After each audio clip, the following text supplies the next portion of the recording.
Good afternoon. Welcome to the Rancho Mirage Public Library. My name is Nancy Cunningham, and I'm a proud member of the Library Foundation Board. And we are the entity that makes programs like this possible. I want to let you know that several of my fellow board members are in the audience today. They are Patrice Merritt, Peter Samuels, and Lucy Tagmeyer. Please wave at all our guests. The foundation members are really proud to be a part of this fabulous library, and programs today are brought to you through the foundation entirely with private support. And I'm making this little commercial announcement to let you know how much we would value and appreciate your participation in sponsoring programs like this. Whether you can do it in a small way or in a larger way, we would really welcome your support. Within the next week or two, you're going to be receiving a letter in the mail from the library asking you to remember us in some way. So if you value these programs, I would encourage you to take a good look at it and help us out. If any of you have any specific questions, Lucy, Peter, Patrice, or I are here in the audience, and we would also be here after the lecture if you'd like to talk to us. And one more important thing. All of the fabulous programming, concerts, and films are put together by our chief librarian, Susan Cook. She does an outstanding job, and I'd like you to help appreciate her. Thank you, she really deserves that. And it's my pleasure to welcome back Nancy Sindelar. This is the third in a series of 4 lectures on Hemingway, and I don't think the library could have been luckier in their selection of a speaker. She has grace and wit, and she knows her subject inside and out. I was intrigued to read that for many, many years, she taught at the school in Oak Park, Illinois, where Hemingway was a student himself.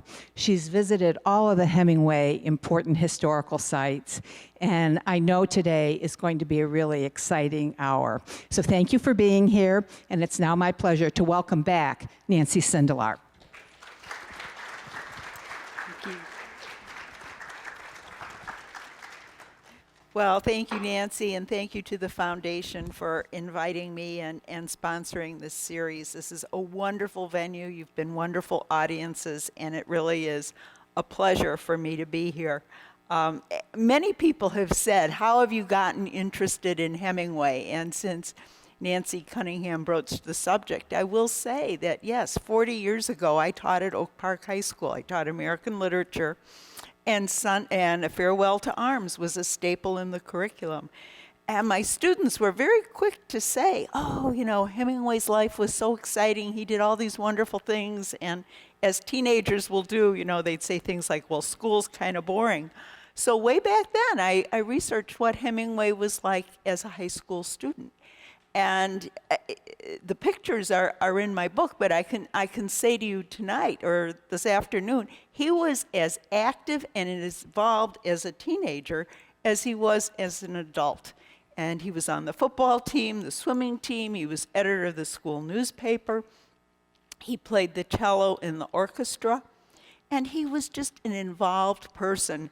So back then, it wasn't also a lesson on Hemingway, but it was also kind of a lesson in life for my students that you don't just suddenly become active by turning the page later on in life. It was something that he started very early.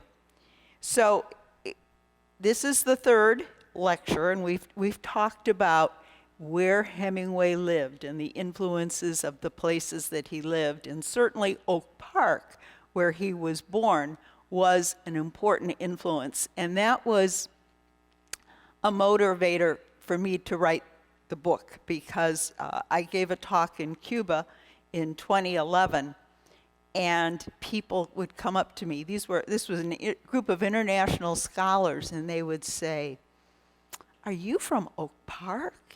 Isn't that a terrible place?" And there's this phrase going around that he said Oak Park was the place of broad lawns and narrow minds. And I thought it was a pretty good place. And so as this week progressed and I met more and more of these people, I thought, gee, I really want to set the record straight here. And that really motivated me to write the book. And as you know from the other talks I've given, I believe that he really got a really good education there. He was indoctrinated in the Midwestern work ethic, which kept him writing through some very lean years. And I think it was really a good beginning for Ernest Hemingway, the writer. So we've talked about the places that he's lived. Last session, we talked about the women in his life, 4 wives and others. And today we're going to talk about Hemingway and war. And it's probably a more serious topic than where he lived and the people that he was in love with, but it was a very important influence in his thinking. So I'm going to try to outline that for you. So again, if you look at the chronology of his life, he starts out in Oak Park, Illinois, which is a suburb of Chicago, and it's a beautiful upper middle class suburb. And his parents and grandparents lived there, and he had a very intact family life during the years he was living in Oak Park. And eventually he made his way to Europe, to Cuba, and then he died and is buried in Ketchum, Idaho. But you'll notice on the chronology that he was very much involved with 3 wars: World War I, the Spanish Civil War, and World War II, as well as others. And that's what I'm going to go through today. So if we just start out, I know this might be a little bit repetitious, but I just want to talk a little bit about these early years as they relate to his life and war. So this is his birthplace home. Some of you have seen this picture before, but it was built by his maternal grandfather, Ernest Hall. And the maternal grandfather lived there when Ernest was born. His paternal grandfather, Anson Hemingway, also lived in Oak Park. Both these men were veterans of the Civil War, and both of them believed that war was the way men showed honor and courage and bravery. And that was an important lesson. These grandfathers were very influential in Hemingway's thinking and in his early years. So this is a picture of our author here. And he's about 18 months old. And as I mentioned the last time, his mother kept this scrapbook from the time he was a baby until he was 18 years old. And those were words that she quoted from her little boy, Ernest, that he was afraid of nothing, that he wanted to go out hunting with his father and shoot lions and tigers and wolves, and he was afraid of nothing. And that phrase just kind of captures his life, because he was constantly fascinated with how men faced dangerous situations. And that's why he was so fascinated with war. He felt that war and battle really brought out the thinking and the personality of individuals. And that also was why he was fascinated with bullfighting, because in a sense, the bullfight is a war where man is facing death. So those two ideas really fit together. Now, I don't think he knew all that when he was 18 months old, but I thought that quote was a good way to begin this talk. So here he is with his family, and he was the second of 6 children, and his father was a medical doctor, and his father and his mother were very strict. His father had very strong Protestant ethics. There was no drinking, no smoking, no card playing, and no dancing. And the Hemingway children were brought up with this work ethic where they had to be reading a book, or the girls had to be mending, They had to be doing something useful and worthwhile. So this was an influence on Hemingway because throughout his life, he was looking for rules and patterns about how do people live their life? What is the philosophy of life? And we'll see for a minute that World War I was a big change, a huge pattern change from the way his parents and his grandparents thought and believed. So here is a picture of Anson Hemingway. And this is his paternal grandfather. It's Anson and Adele Hemingway. And they are standing in Oak Park. Now, what's interesting about this is that Anson has just marched in the Memorial Day parade in 1915. So Ernest is about 16 years old when this picture is taken. Anson is wearing his uniform from the Civil War. And he is just symbolizing to his grandson, this is what men do. This is how you show honor. This is how you show courage. Anson and the other grandfather, but particularly Anson, did not accept his war pension because the Hemingways believed this is your service to the country. You don't need to pay me for doing this. This is what men do. Now, there's some thought that maybe he deserted, and that's why he didn't get the pension. But the more you read about the Hemingways and the more you go through the records, he didn't desert. It was a case of honor, where this is what you do, and you don't have to pay me for doing this. He did not accept his pension. The grandmother was a trained botanist. Both Anson and Adelaide Hemingway went to Wheaton College, which is a very conservative Midwestern college, and it still exists in Wheaton, Illinois, and very much a Protestant university or college. And Adelaide was trained as a botanist.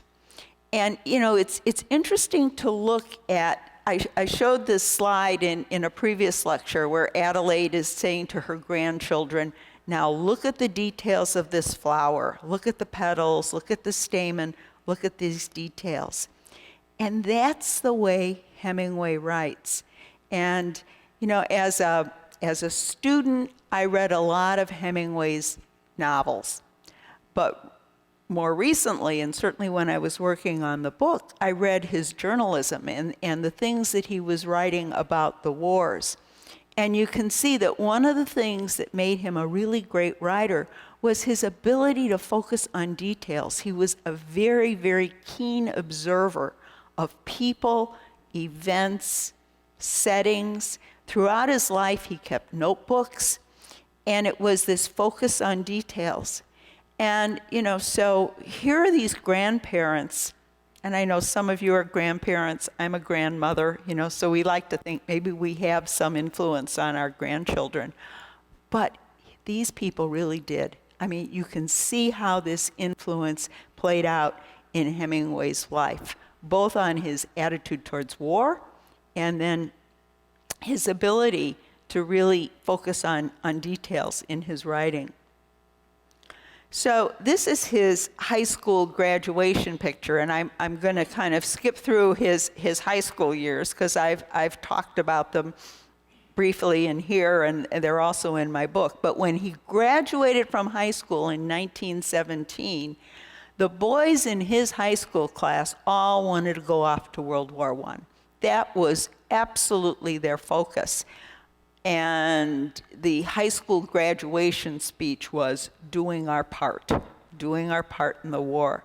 Well, Hemingway tried to enlist, but he had bad eyesight, so he was rejected by the Army. And he went off to Kansas City to work on the Kansas City Star. So here, this is the high school where he had all these wonderful activities. And you know, if there's ever a commercial for a comprehensive public high school. It's Oak Park High School, because he was able to experiment with being a journalist. He had 3 published pieces of writing by the time he graduated. He had also participated in a lot of sports, and he was able to really explore his interests and his personality at that school. So when you look at his page in the yearbook, you see that the activities of Ernest and his sister are very complete. I mean, they were both in everything. And this is the influence of those parents. You will be involved. You will be doing something. You're not going to just be sitting around doing nothing. And that attitude certainly was pervasive throughout his entire life. The quotation up there about none are to be found more clever than Ernie was written by one of his female classmates. And I think it certainly proved to be true. So he finishes high school. His parents and grandparents very much want him to go to college. And on that yearbook page, he says he's going to go to the University of Illinois, but he doesn't go to college. He goes off to Kansas City and works as a cub reporter for the Kansas City Star. He wants to be involved in the action. He does not want to go to college. So this was a big deal in the Hemingway household. You know, you think about how it would be with your children. If everybody's college educated, and then all of a sudden you have a son that doesn't want to go to college, it was a big deal. Big deal in Oak Park with the Hemingways. But he persevered, and he went off to Kansas City, worked as a cub reporter because he had had experience being the editor of the high school newspaper. And so he was able to get this job at the Kansas City Star. He worked there for about 7 months, and then the Red Cross came through Kansas City, and they were recruiting ambulance drivers for World War I, and they wanted people to go to Italy to drive ambulances. So Hemingway jumped at the chance to do that. He wanted to get involved in the war. The Army wouldn't take him, but the Red Cross would. So this picture, he returns to Oak Park. He's saying goodbye to his parents, and there you see his father and mother and the whole family there, the 6 children. And he also goes back to the high school, says goodbye to his journalism teacher, and then he heads off to Italy. So he has had a pretty nice childhood up until this point. He has grown up in a comfortable suburb. His father's a doctor, his mother's a musician. You saw the houses that he lived in that first presentation. They both are 3-story homes with 4 to 6 bedrooms in them on tree-lined streets. He gets to Milan, and a munitions factory has been blown up. And as a Red Cross volunteer, his job is to haul off the bodies and put them in ambulances, but the bodies are missing arms, legs, heads, and it is just the details of this report are absolutely gruesome. So he gets a very vivid initiation on the ugliness of war right away as soon as he gets to Milan. So there he is in his ambulance driver uniform.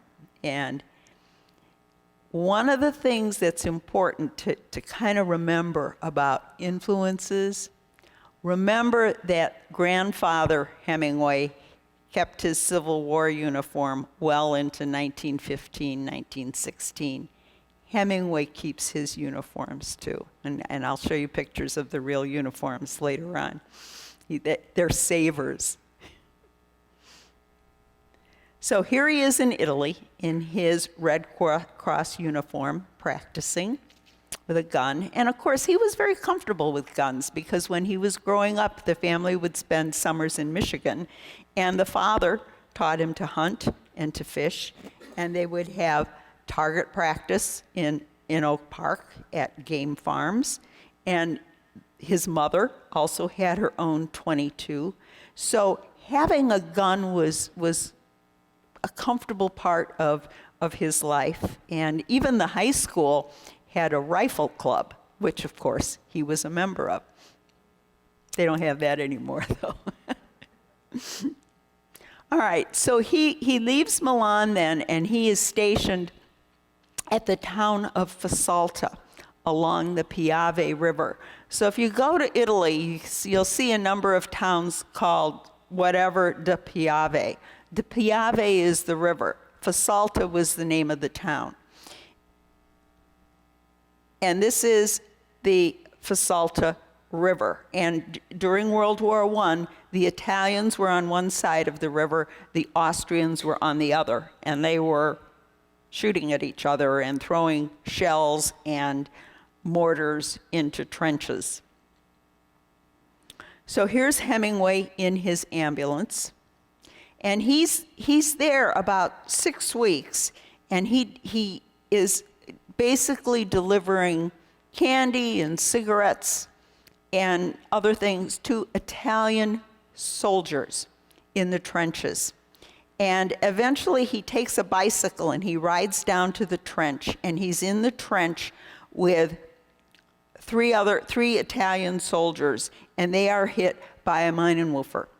And Hemingway pulls one fellow to safety, and the one is dead, one has his legs blown off. Hemingway takes the third, pulls him out of the trench, tries to pull him to safety, and in the process is hit in the back of his legs with machine gun fire. So here you see the setting of the Red Cross volunteers and the Italian soldiers at Faceta. And this whole experience is recaptured in A Farewell to Arms. And if you read A Farewell to Arms, you'll see that when he's describing the war scenes, they're always in mud, and it's always raining. And this picture actually was at the site at the Piave River. And these men are just absolutely covered in mud.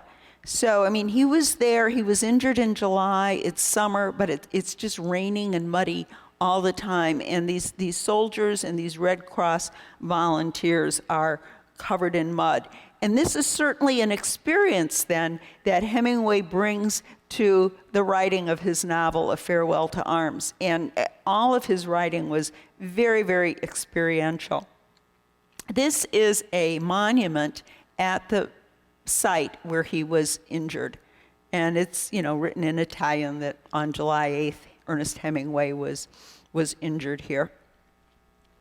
Now, so he is taken to the Red Cross Hospital in Milan. And so here you see a picture of him in the hospital. Now, what happens from this point is really interesting. He gets tremendous positive reinforcement for being a war hero. So you'll notice that the Chicago Tribune says that he's the first American injured in World War I. Who knows if he's the first American injured in World War I, but the Chicago Tribune is giving him headlines. And the Oak Leaves, which is the local Oak Park newspaper, it's sort of like Palm Springs Life, but not as glossy by any means. But they put in this big article that Ernest Hemingway was wounded 227 times. Well, he's not wounded 200. He has, all this shrapnel in his legs. And I mean, his legs are very seriously injured. But, the 227 times kind of is a journalistic stretch. The other thing is, do you remember when there were newsreels in the movie theaters? So he is in this hospital in Milan, and there is a newsreel of him as the first American injured in World War I, playing in the local theaters in Chicago. Well, his sister happens to be at the movies, and she sees her brother in the newsreel, and she's, going home, and the parents who don't really attend movies suddenly go down to the theater to see Ernie in this newsreel. And he's on the terrace of the hospital, kind of waving his crutch at the movie camera. So he's getting a lot of, oh, you're our hero, Ernest. Then, as I've mentioned before, in writing the book, I read a lot of his letters and the correspondence. And the Hemingways, that whole generation, were great letter writers. So you think about if your son or your grandson was injured in war, almost had his legs blown off. I mean, my reaction would be, come home, come where it's safe. Not the Hemingways. There's a quotation there from his father. I do hope and pray you'll speedily recover. Dear mother gets more proud of you every day and every hour. They're like, oh yeah, go for it. We are so proud of you. And then the grandparents, they're writing these letters too. Oh yes, you've brought honor to our family. So he gets this tremendous reinforcement for being injured in World War I. He also is given a silver medal from the Italian government for the heroism that he performed by pulling this soldier out of the trench.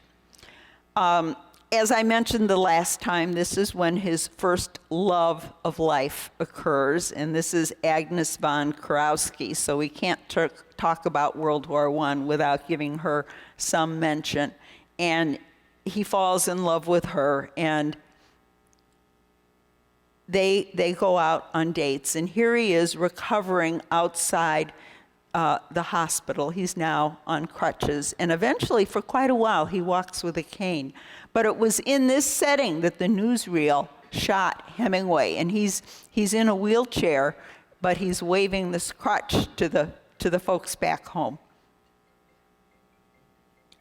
So here he is in Oak Park, and he is now returned home, and he's thinking that Agnes is going to marry him, but she sends him this Dear John letter, and the quotation on that slide is, she hopes that he'd have a wonderful career and show what a man you really are. And as I mentioned last time, we have this letter at the museum in Oak Park, and if you have the opportunity to get there, read it, because it is an amazing letter where she calls him a boy, and she's going to marry somebody older, and it's kind of, you can see why it would break his heart. So he goes back home to Oak Park, and as I mentioned, his father saved his uniform. This is Ernest's actual ambulance driver uniform. I took that picture. It's in Key West, in the museum in Key West. So you can see that this was important to him, because he moved around considerably from the time he was an ambulance driver to the time he wound up in Key West. But he kept that uniform with him. That was very important to him. So this is another place. If you go to Key West, there's the Hemingway home in Key West, but there's also a museum in Key West that has some Hemingway artifacts, including his ambulance driver uniform. All right, so what was the impact of World War I on Ernest Hemingway? Well, he developed this sense of what became the Hemingway Code. He learned that World War I was not the war of his grandfathers. And in A Farewell to Arms, there's a character who's mourning the death of her fiancé, and she says, he wasn't killed by a saber wound, and he was just blown to pieces. So what Hemingway realized was, yes, his grandfathers were these heroes that fought with swords, but now in trench warfare, the heroism is not the same. And A Farewell to Arms, the hero, gets blown up while he's eating cheese in a trench. So that the whole idea is modern warfare, i.e. World War I warfare, is different from the Civil War. And Ernest really struggled with, okay, what are the rules for a man to live in this kind of an environment? How do you show your manliness? How do you show your courage? How do you show a sense of honor when you now are just a passive victim? You're sitting in a trench and somebody lobs a shell at you. You don't have a chance to really defend yourself. So this evolved into what was called the Hemingway Code, and I'll explain that a little more fully in a minute. All right, so his mind and his thinking about war is very different as a result of World War I. It was really a life-changing event for him, and the idea of going from Oak Park to this munitions factory explosion in Milan kind of puts it all in perspective. But he still is given a silver medal. He's given material for writing, so this whole World War I experience becomes the content of A Farewell to Arms, including the love affair with Catherine Barclay, based on his relationship with Agnes von Krauski. And a number of short stories. When he goes home, back to Oak Park, he feels kind of disenchanted and not part of things. And he's now experienced life in Europe. He's had a girlfriend, and there he is living with his parents. And if you read Soldier's Home, the character is Krebs. And Krebs just doesn't relate to his mother and father like he used to. And Krebs has come back from the war. So Hemingway uses all these experiences in the war for his literature. And of course, the literature becomes very famous and very successful.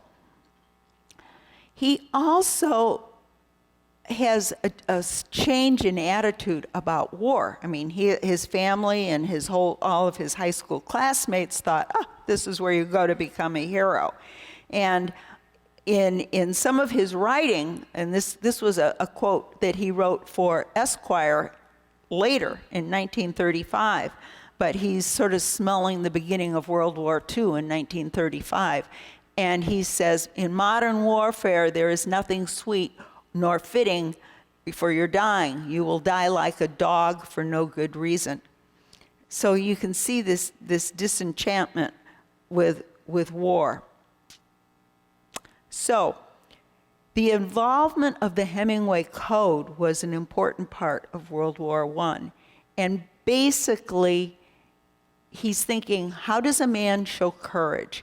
Well, you live your life by acting honestly and passionately, and the one thing that you know is going to happen is that you will die.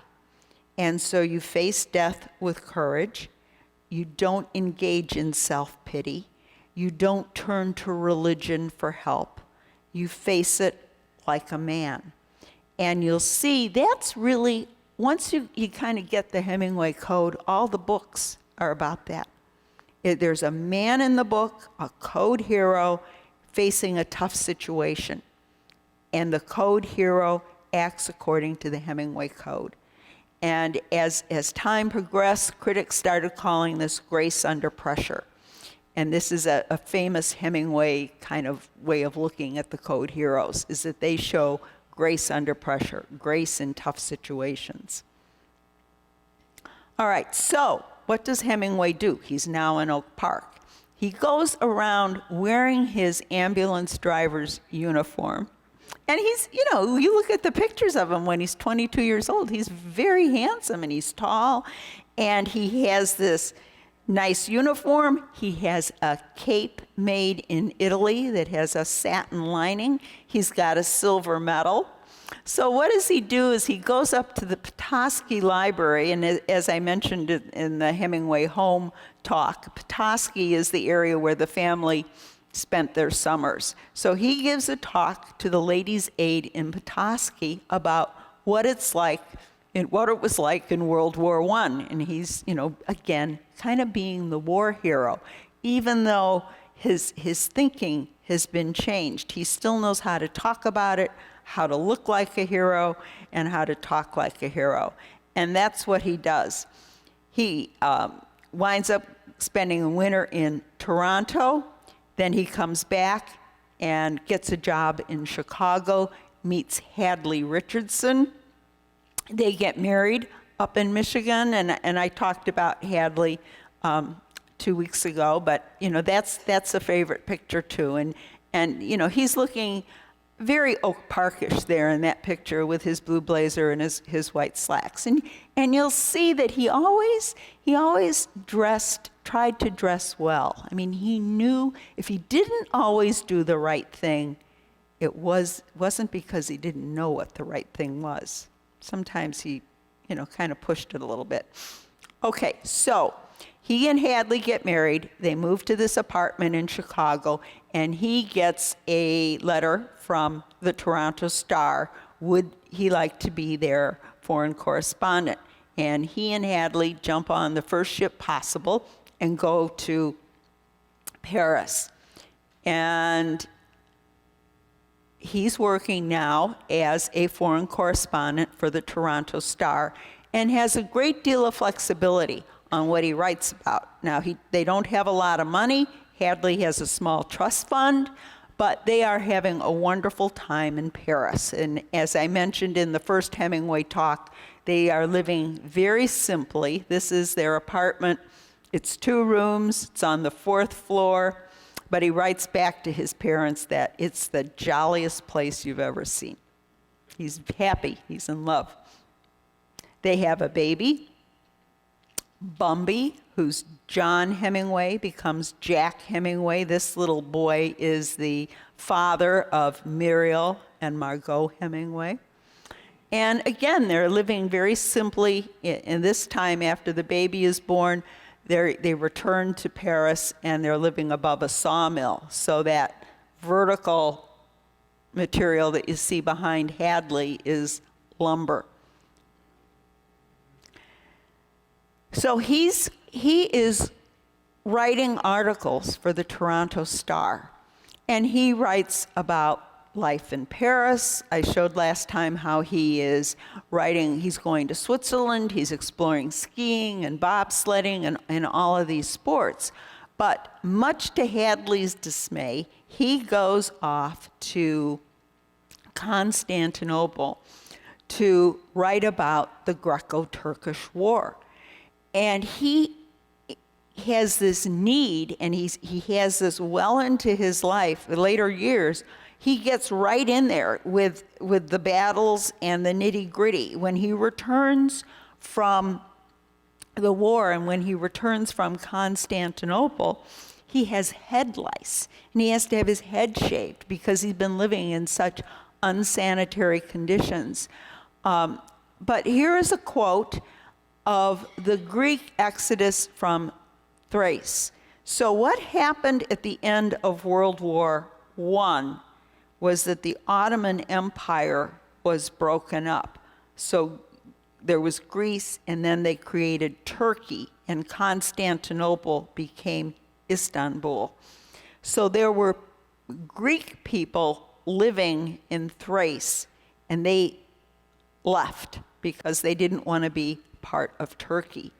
And so he's writing about the peasants retreating, and he talks about the silent, ghastly procession of displaced humanity, and observe the exhausted, staggering men, women, children, blankets over their heads, walking blindly along in the rain beside their worldly possessions.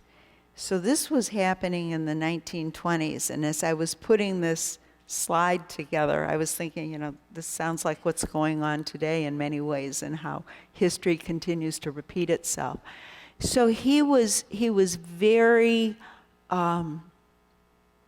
sympathetic to these people, that he hadn't encountered things like this in Oak Park.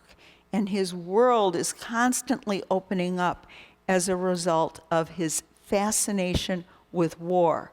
So he's been to Italy, and he has seen death and dismemberment firsthand, and now he sees these people being displaced as a result of World War I.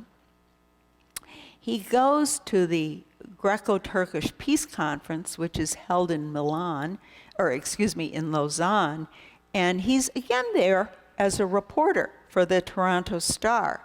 But this also begins to open his world too, because Mussolini is there. And Hemingway has a lifelong dislike of Mussolini and fascism. And in our next talk, I'll be talking about that a little bit more, because it relates to this whole concept of, was Hemingway a communist or not?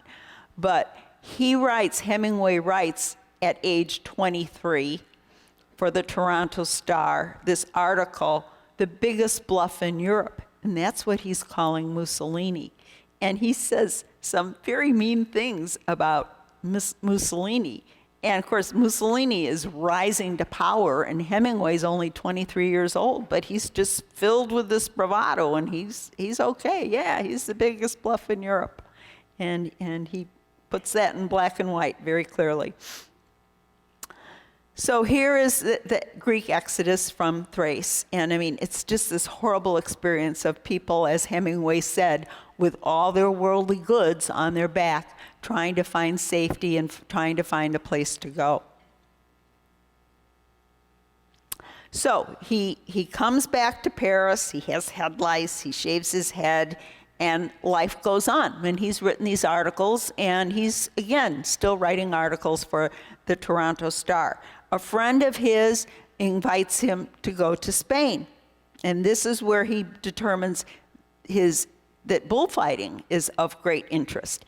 And you think about the bullfighter. A good matador is facing death. A good matador lures the bull very close to his body, and then very strategically and very athletically puts the sword through the bull's spinal cord, cuts it, the sword goes to the heart, and a good matador, the bull will drop immediately. So Hemingway becomes fascinated with bullfighting because it's the same kind of thinking about how does man face danger. So in A Sun Also Rises, the hero of A Sun Also Rises is a bullfighter. And he shows courage and honor that the rest of the people in the story don't have. So here's Hemingway at the Festival of San Fermin in Pamplona in Spain. And this becomes the setting for The Sun Also Rises. So after World War I, there is this disillusionment because the old rules don't work anymore. And Gertrude Stein coined the phrase, the lost generation. So I've had the opportunity to teach The Sun Also Rises a number of times, and when adults first read it, they go like, this book is crazy, you know, all these people are just drinking all the time, and the women are promiscuous. What's he doing? This is a horrible book. Well, he is thinking that they're horrible too. They've lost all their values. This is a boy from Oak Park looking at this group of people from Paris who go off to the Festival of San Fermin to party and drink and carry on, and the female character in there sleeps with 4 or 5 different people between the front cover and the back cover. And his mother, Hemingway's mother, is appalled. I mean, the book is an immediate success. And Grace Hall Hemingway writes to Ernest, this is the filthiest book I've ever read. You know, she's like, oh, no, this is terrible. So, I mean, this kind of creates a split with his parents. So Ernest is trying to write about the good, the bad, and the ugly. But he's also doing it from this perspective of this guy from Oak Park with these very conservative values looking at these people in Paris after World War I. So this is an interesting picture in that here he is with his wife, Hadley. So that's Hadley. But this is wife number 2 sitting next to him. That's Pauline Pfeiffer. And during this period in Hemingway's life, he has become friends with a number of very wealthy people. And Pauline Pfeiffer is one of them. Her family is heir to Lambert Pharmaceuticals, Richard Hudnut Cosmetics, and she's in Paris to cover fashion shows for Vogue magazine. And she has her eye on Ernest. Now, first she becomes friends with Hadley, but eventually she becomes friends with Ernest. So let's just talk for a minute about the impact of the Paris years. First of all, it shows that, you know, he was very much influenced by this lost generation crowd in Paris, because this is the group that is our characters in The Sun Also Rises. So it's very dangerous to become Ernest Hemingway's friend, because you might wind up in one of his books. And that's what happened. These people that were described as promiscuous and drunken and kind of amoral, immoral, were acquaintances of his in Paris. And when the book came out, they all recognized themselves in the book. And they were like, wait a minute, you know, he takes the truth, he observes the truth, and then he massages it a little bit. And so The Sun Also Rises was a huge hit, and it was a very revolutionary book at the time because it had content and his style of writing that had not been published before. So it was very successful, but it was not without a lot of turmoil surrounding it. So there's Sun Also Rises. It's set in Spain, but he wrote it during the Paris years. Numerous articles for the Toronto Star, including Mussolini being the biggest bluff in Europe. There are new rules for living life, or the old rules. He is realizing that the old rules don't work anymore. And so there's this term, the lost generation. Now, the lost generation term was coined by Gertrude Stein, who recognized that these people were valueless. The old rules didn't work anymore, but they didn't have any new rules yet. So they were just drinking and carrying on.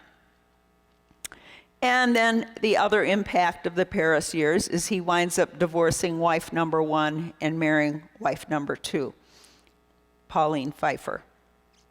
So here they are, they get married in Paris, and you know, Hemingway was living in very simple quarters with Hadley, but because of Pauline's money, they were still living in Paris, but they were living here. And I went into some detail when I talked about his homes in Papa's places. But now Ernest has a living room, a dining room, they have help, he has a study, and they're in Paris for a while, and Ernest decides he wants to go back to the United States, and they move to Key West, Florida. Now, Pauline's Uncle Gus buys them this house. For a while, they live in a series of apartments, and this is the house in Key West that is now also a museum, as is the birthplace home in Oak Park. So if you're in Key West, you can go to this house. And it's a beautiful home. Pauline put the swimming pool in later, and the swimming pool is still there now, but it was and probably still is the biggest swimming pool in Key West. And at the time, there wasn't any fresh water. That house has a tin roof that collected water, and it was collected into cisterns. So that's how they had fresh water. So for her to put in a swimming pool was extravagant in many ways.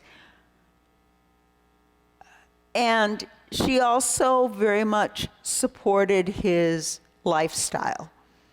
She paid the bills. She bought the house. She took care of the servants, raised the children. He had a boat. All he had to do was write. And so it was during the Key West years that he wrote A Farewell to Arms.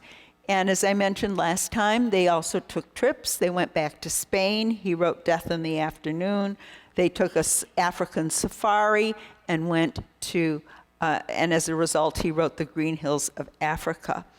So for many people, they would say, Ernest, you've got a pretty good life here. All you have to do is write.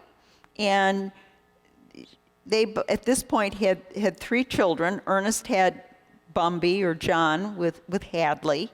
And then he had 2 more boys with Pauline. And she established trust funds for all 3 kids. So she was, very generous to him. And there'd be many people that would say, boy, he had a really good deal.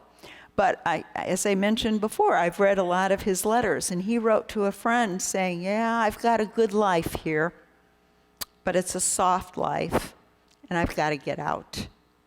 And so he did. And the Spanish Civil War was going on, and he had, at this point, met Martha Gellhorn, who was also going to Madrid for the Spanish Civil War. But Hemingway had this need to get back into the action. The soft life was not for him, and he very much wanted to be a part of the Spanish Civil War. So the Spanish Civil War was basically the Republicans and the Loyalists versus the Nationalists. And the Nationalists were supported by Franco and Mussolini, and had this fascist component that Hemingway had learned to really dislike. But the Loyalist side was supported by Russia.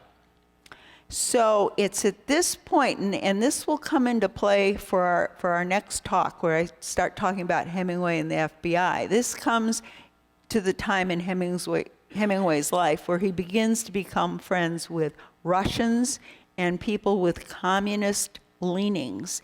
And there's always this controversy about, was Hemingway a communist or not? So here he is in the Spanish Civil War in Madrid, which was bombed, and there was a lot of destruction, and there was a lot written about how, he and Martha, and I mentioned this last time, he and Martha got along great in Madrid when they were in danger for their lives. But their marriage and their life in Cuba didn't last very long. But he's in a very, very dangerous situation here. And during the Spanish Civil War, now he is able to get over there because he gets a job for the North American Newspaper Alliance. So again, throughout his life, he's always going back and forth between being a novelist and being a journalist. So he gets the job, in Paris for the Toronto Star, and now he wants to get back into the action, and he does it through journalism and through the North American Newspaper Alliance. So he's writing a lot of stories about the Spanish Civil War. However, he very much supports the Loyalist side because he does not like Franco, he does not like Mussolini. But he does like Martha Gellhorn, at least at this point in his life. So there they are, both of them writing. She was very much the career person. Unlike Hadley, unlike Pauline, Martha was a journalist, very focused on her career. And one of the reasons their marriage fell apart was that they were always in competition for who's writing what, which is the best story. And as I mentioned last time, he called her brother because they were like the same. They were too much the same for it to be a successful marriage. So here he is with two other writers at the Spanish Civil War. Ehrenberg was Russian and very much supported by Stalin and very much involved with the Spanish Civil War as a soldier and as a military person, but he was also a writer. The other fellow on the right is Gustav Regler, who was German, and he was a communist. So here are these three men. They are very much involved on the same side, the loyalist side of the Spanish Civil War. All three of them are writers, but two of them are declared communists. So when you think about the influences on Ernest Hemingway, these Spanish Civil War years, he's getting to meet a lot of people who have communist leanings. In this photograph, he's with Enrique Lester, who is, he's a hero of the Spanish Civil War. Now, he was on the loyalist side. His side did not win, but he was considered a war hero. And he was very much supported by Russia at this point in the war. And in fact, when Castro was initiating the revolution in Cuba, the Soviet Union sent Lester over to Cuba to help with the revolution. So you think about the influences of Ernest Hemingway. He's getting a lot of influences during the Spanish Civil War that were very different from the influences he got in his early years from his grandparents and his parents in Oak Park. And he is excited by all of this. He likes these ideas. He likes seeing men in action. And again, even though he's a war correspondent for the North American Newspaper Alliance, he gets as close to the front lines as possible. He is not afraid of getting blown up. So those influences of his grandfathers and everything are still there. You get in there, you get into the action. And as a result, he gets a great novel out of this experience. The novel that comes out of the Spanish Civil War is For Whom the Bell Tolls, which was, one of his greatest works, and it was immediately purchased by Universal Films for $100,000 for the movie rights. So, he does get inspired by war situations. Farewell to Arms, Whom the Bell Tolls. So here he is, again, in Spain during the Spanish Civil War. And the setting here kind of comes out. It was a difficult war because it was fought very much in rocky terrain. And the setting for Whom the Bell Tolls is Ronde, Spain. And again, you can see how rocky and mountainous it is there. And the characters in For Whom the Bell Tolls are always, they're on horseback and they're going from one little cavern to another, and they're living in caves and spending the night in valleys, and they're always navigating this very rocky terrain. And so again, these settings, these experiences come out over and over again in his writing. As I said, the Spanish Civil War was supported by Mussolini. This is a photograph of the Italian troops in 1939. Now, the side that Ernest supported in Spain did not win. So this becomes kind of a problem for him later in life because he loves Spain, but when he goes back later on in life, he's no longer any great hero. He's kind of the bad guy because he was on the wrong side of the war. But here you see Mussolini's troops at the parade in 1939. So his writing, is, again, reflecting the Spanish Civil War. He has this story for the Nana Dispatch, and he's talking about the flight of the refugees. And of course, these are the people that are having to leave their homes because the nationalists have taken over that part of the country. And when you read these articles, I mean, that quote there is very reminiscent of the quote that I pulled from the Greek Exodus from Thrace. And again, he's feeling this sympathy for these people who are displaced. And, there's this woman who has just had a baby. She's riding on a mule, and she's had the baby the day before. And Ernest, as the reporter, asks the father, when was the baby born? And the father proudly says, yesterday. Now, by this point in his life, Ernest knew a lot about childbirth. His father was an obstetrician, and he was the father of 3 children, 2 of them born by cesarean section. So the fact that the baby was born yesterday and this woman was riding along on a mule the day afterwards did not go by unnoticed. I mean, he's not doing this as a insensitive male. He is saying, look at what these people are having to go through. And he's very sensitive to their plight. The quotation at the bottom is from For Whom the Bell Tolls. And this is a wonderful example of the Hemingway Code. Now, it occurs at the end of the book. It's spoken by Robert Jordan, who is the code hero in the book. He has lost the war. He knows he has broken his leg because a horse has fallen over on him. He knows he's going to die. But he says, I have fought for what I believed in for a year now. If we win here, we will win everywhere.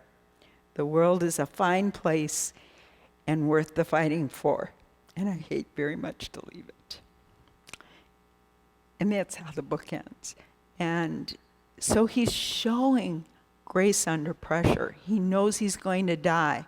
And this is the new concept of what a hero is in modern warfare. That you fight for what you believe in, you don't feel sorry for yourself, you do the best you can, and you move on.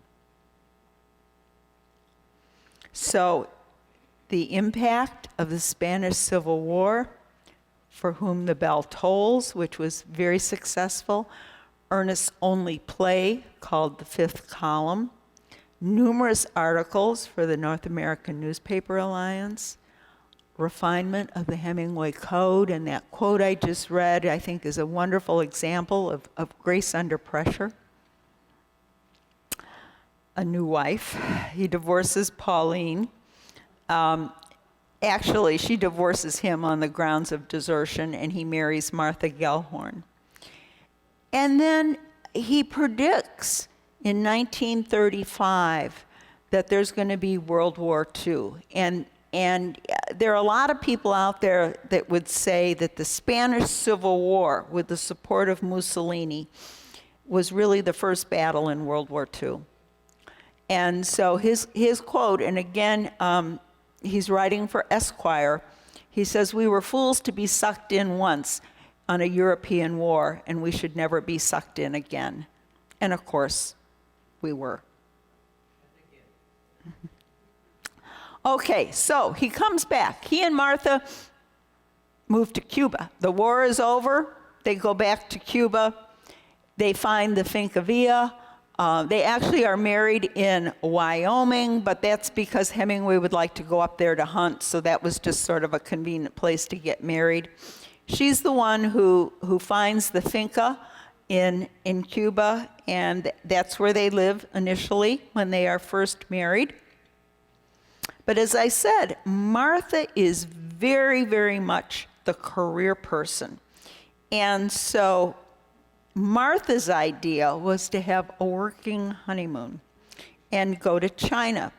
And she is reporting for Collier's magazine and she is reporting on the Sino-Japanese War. So Hemingway, goes along with the program, and he gets a job, and he writes articles for a magazine called PM, which is a rather liberal publication. But Martha has a lot of connections, and she knows the Roosevelts. And when they get over to China, they meet with a lot of politically connected people. They meet with Chiang Kai-shek and with Zhou Enlai. And when they come back from China, they go to Washington, and he writes several letters on what he thinks is happening with American money that's being sent to China. And Washington is very interested in that because China's beginning to fight with Japan, but then there's Soviet support for Russia, Soviet support for China. And it's interesting to read what's going on then, and how this now has evolved, and who becomes communist and who doesn't become communist, and what happens in all these wars.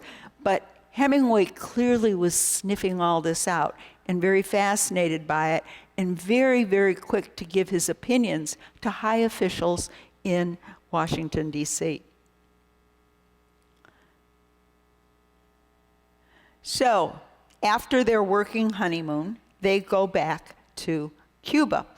And Martha has a job for Colliers, and she's going out into the Caribbean and writing articles about submarines, German submarines in the Caribbean, because World War II now is beginning to crank up.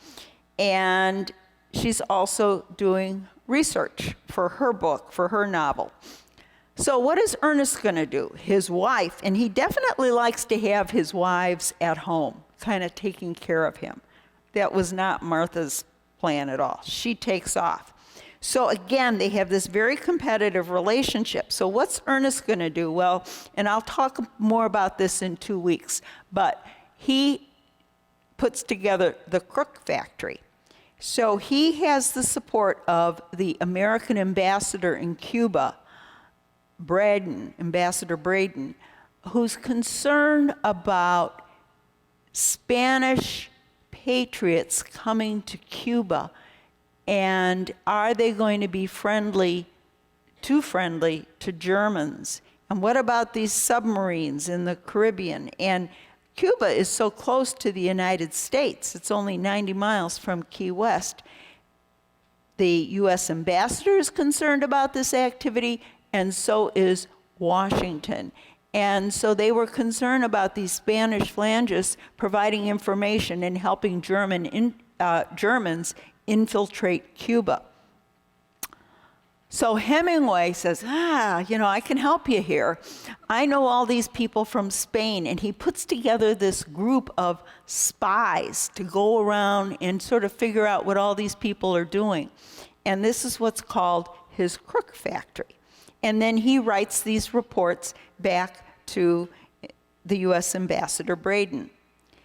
And this is actually the guest house. And I took that picture, and it's not in very good repair right now, but I think when Hemingway was around, it was, more freshly painted and looked better. But this is where the Crook Factory met. And they were just a little spy ring in Cuba, headed by Ernest Hemingway. He also decided, and this is again his competition with Martha. She was out writing articles about German submarines in the Caribbean. He decided he was going to catch some. So he gets the U.S. ambassador to supply him with fuel for his boat, and he gets some of his buddies, and he gets grenades and some machine guns and things. He puts them on his boat, and he goes out and he starts cruising around the Caribbean, and he figures pretty soon he's going to attract a submarine. And when the submarine pulls alongside and the crew gets out on deck, his buddies are going to level them with their machine guns, and then he would drop grenades down or a bomb down the conning tower. I'll talk more about that in 2 weeks. But that was kind of his plan. And so he did that. He went around the Caribbean on his boat. And of course, he knew the waters around Cuba very, very well. And here are some of his buddies. Now, that guy on the left was a Cuban fisherman. And I took that picture. I talked to him, so you knew Ernest Hemingway? Yeah, he knew Ernest Hemingway, and he didn't speak very much English. But I mean, the thing that's so interesting about Hemingway is that he had these friends from all walks of life. Cuban fishermen, the simplest people. And you see this guy, missing a few teeth, and he's very much enamored by Ernest Hemingway. But then, so was Ava Gardner, so was Ingrid Bergman, so was Gary Cooper. And then he has all these friends that are communists. So, I mean, he just had this ability to attract all these different kinds of people. Well, this is the entrance to the harbor of Cojamar, where Hemingway kept his boat. So he really knew the Cuban waters very, very well. Well, if you read the correspondence this whole time, Martha has finally finished her article on the submarines, and she's gone to Europe. And she writes back to Ernest, this is where the action is. You should come over here. So he does go to Europe, first to London and then into France. And when Collier's, he gets a job for Collier's. And as I mentioned last time, when Hemingway is willing to write for Collier's accepts him with open arms, because at this point he's a well-known writer, and he's a man who can go into the war zones. And they fire Martha. So that was the final nail in the coffin of their marriage. I mean, she was really angry because she had encouraged him to come over. She had been a long time correspondent for Collier's, and Hemingway gets the job. So she continues to do some freelance writing. She stays in Europe during World War II, but their marriage was finished. So this picture is of Hemingway in France, and what's interesting is that both Hemingway and Martha were involved in the invasion, the Normandy invasion on Omaha Beach. Hemingway was on board the Dorothea Dix, and then he went in a landing craft up to the beach, again, as a reporter. And so the quotations on the screen are for some of the things that he wrote. And that first one, he talks about the assault, and he says the beach had been defended as stubbornly and as intelligently as any troops could defend it, but every boat from the Dix had landed her troops and cargo. No boat was lost through bad seamanship. All that were lost were lost by enemy fire or action. And we had taken the beach. Now, when he writes about war, he says things like, we took the beach. It's like, I was there too. I mean, he's not saying, oh yeah, and they took the beach and I was reporting on it. When you read his articles about war, it's we did it. And then he wrote this Voyage to Victory article for Collier's magazine. And, he says, real war is never like paper war, nor do the accounts of it read much the way it really looks. But if you want to know how it was in an LCVP on D-Day, when we took Fox Green Beach and Easy Red Beach on the 6th of June, 1944, then this is as near as I can come to it. So, I mean, he's right in the action. He's very much in an endangered situation, but he loves it, and he's writing about it in great detail. The interesting thing is that, now Martha is no longer working for colliers. So what she does is she hides in the bathroom of a ship. And she also gets onto Normandy Beach, too, or on Omaha Beach on D-Day. And so, they constantly, and then there was this kind of like, I got there first, correspondence between them. So, okay, so the invasion is over with. And then 6 weeks later, he flies from England into France, and again, as a war correspondent, but he helps with espionage from this town outside of Paris called Rambouillet. And he is working with David Bruce, who is in the OSS, the Office of Strategic Service, which was a precursor to the CIA.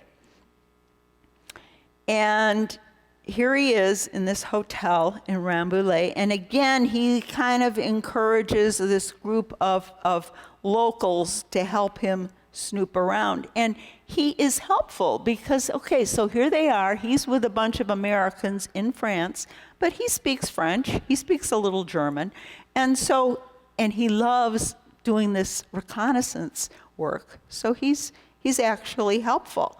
And this quotation is from David Bruce, who had authorized Hemingway's position in Rambouillet.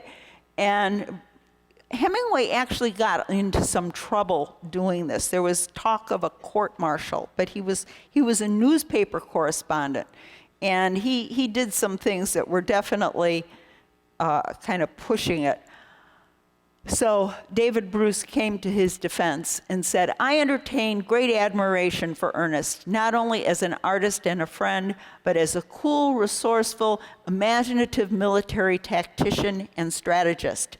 He unites, from what I saw of him, that rare combination of advised recklessness and caution that knows how to properly seize upon a favorable opportunity, which once lost is gone forever. He was a born leader of men, and in spite of his strong independence of character, impressed me as a highly disciplined individual. So, yeah, he has a strong sense of independence because he was doing a lot of things that a war correspondent really shouldn't do. But Bruce comes to his defense. Now, Hemingway, of course, is still Hemingway. So they get into Paris. The troops are marching down the Champs-Élysées. Where does Hemingway go? He goes to the bar at the Ritz and buys everybody champagne.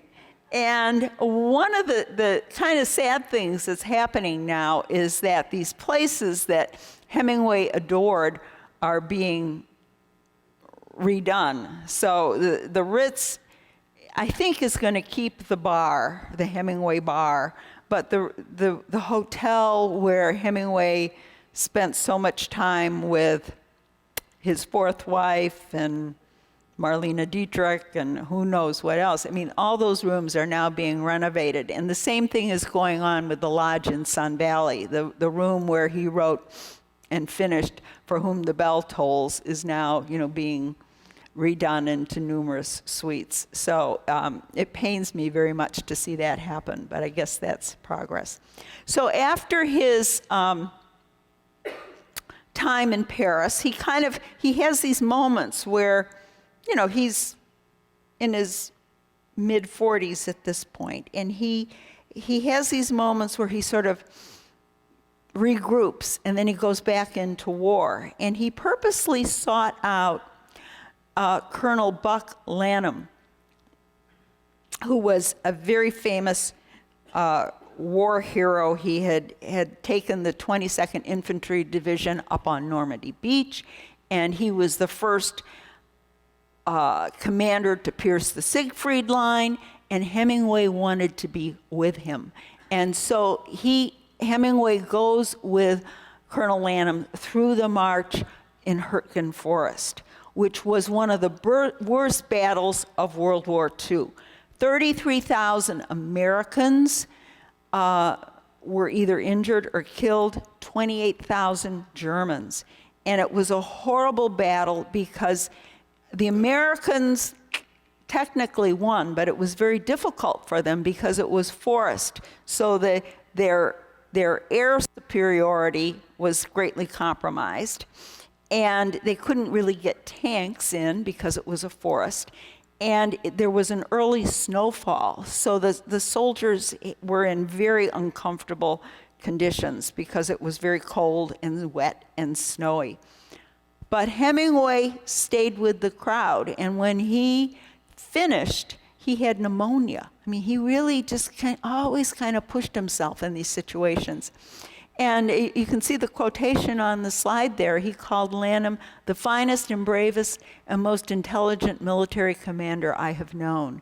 So throughout his life, I mean, he had this fascination with how men strategically handled war situations and also how they handled it personally, as in that Robert Jordan quote. So here's his uniform. Now, I've been to Cuba 3 times, and as a writer, I've been able to go into Hemingway's house, which is really fun because you get to sort of snoop around. So I was in his closet. And guess what? There's his war correspondent uniform. And I took that picture just last summer. And I'm thinking, you know, he's like his grandfathers. You know, the grandfather saved the Civil War uniform. Hemingway saved his ambulance driver's uniform. And here his war correspondent uniform winds up in his house in Cuba. So I was very happy to see that.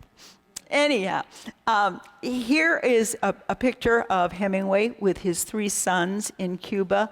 And the boy in the military uniform is Bumby, the child that Hemingway had with Hadley. And, you know, it's interesting to see Hemingway as a father. He raised his children very much the way his father raised him. He taught them to hunt, to fish, encouraged them to read, become good students. And Bumby volunteered for the war. He joined the Office of Strategic Service, the OSS, the precursor to the CIA, after the bombing of Pearl Harbor. And he was helpful in France because Hadley stayed in France after the divorce, and Bumby spent a lot of time in France and spoke fluent French. So he was helpful in the French resistance during World War II. Although late in the war, he was captured by the Germans and spent some time in a prisoner camp, but was released, and was released at the end of the war.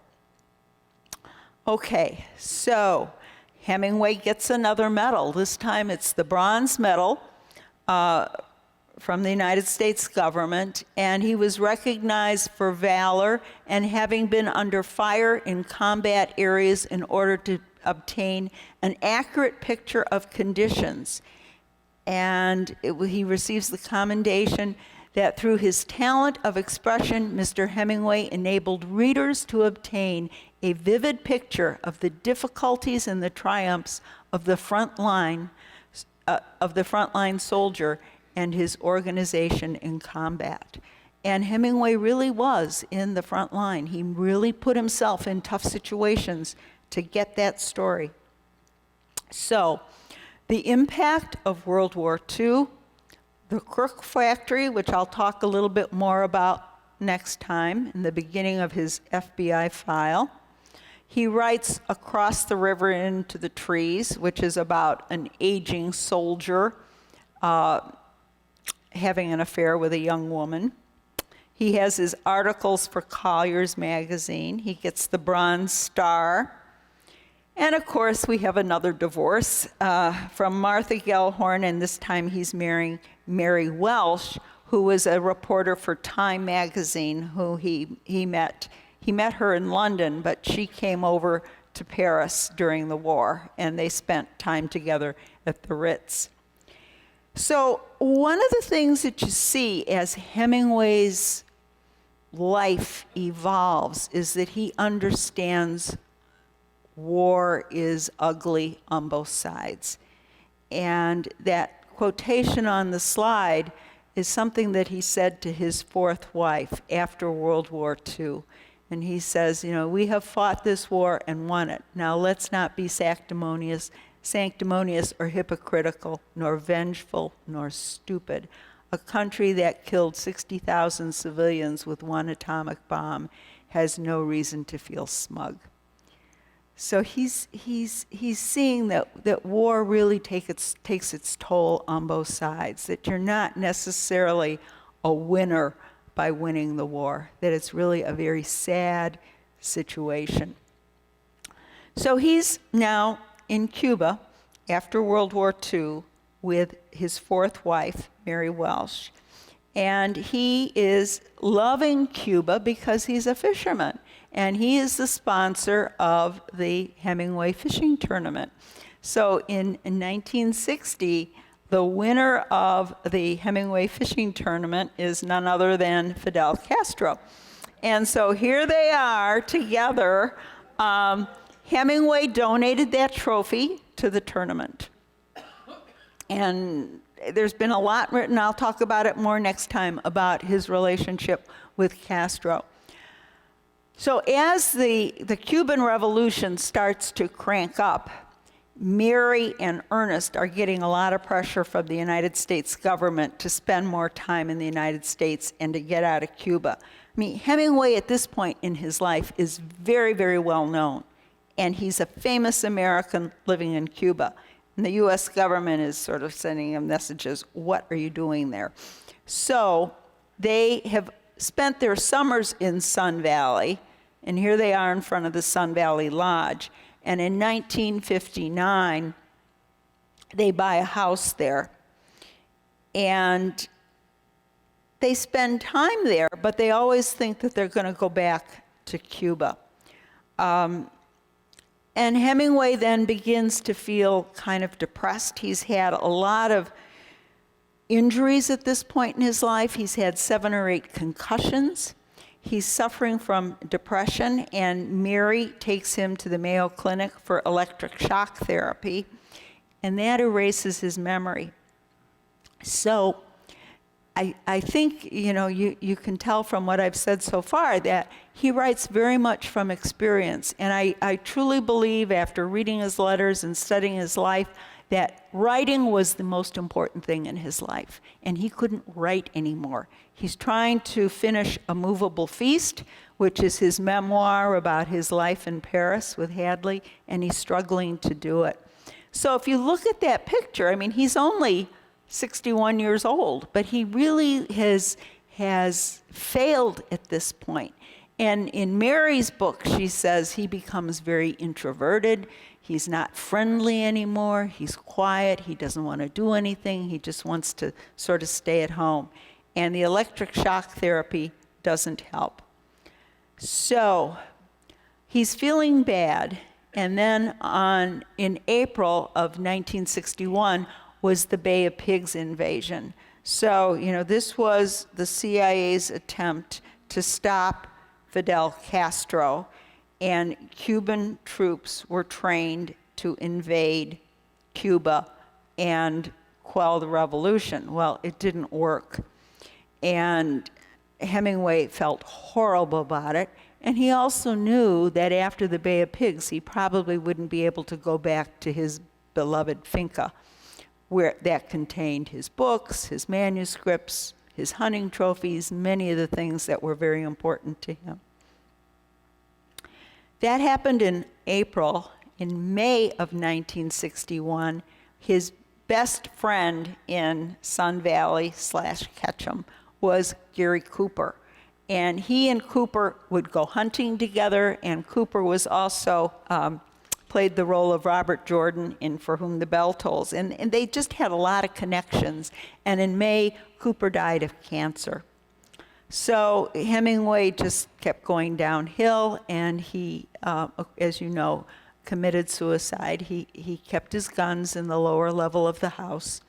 And on the morning of July 2nd, he walked through the living room into the foyer, put the barrel of the gun to his forehead, put his toe on the trigger, and pressed the trigger. So he's buried in Ketchum in the cemetery. And this is his grave, and I always go there when I go to Sun Valley. And you'll notice that there's always a lot of stuff on the grave, and there was always a lot of coins, which I didn't understand. And then someone told me that that is a military tradition, to put coins on the grave of a soldier. And so apparently people come there who've been in the military and deposit the coins there. So that's where he ended up. We have one more talk, and I'm going to talk about Hemingway and the FBI. And you know, today was kind of the precursor to this, because you see he had all these communist friends after the Spanish Civil War, and a lot of political ties. So that's what we'll be doing in 2 weeks. And if you want to fill in the details of all this, my book is at Barnes & Noble, and it's also available on Amazon. And if you bring one, I'm happy to sign it. So, thank you.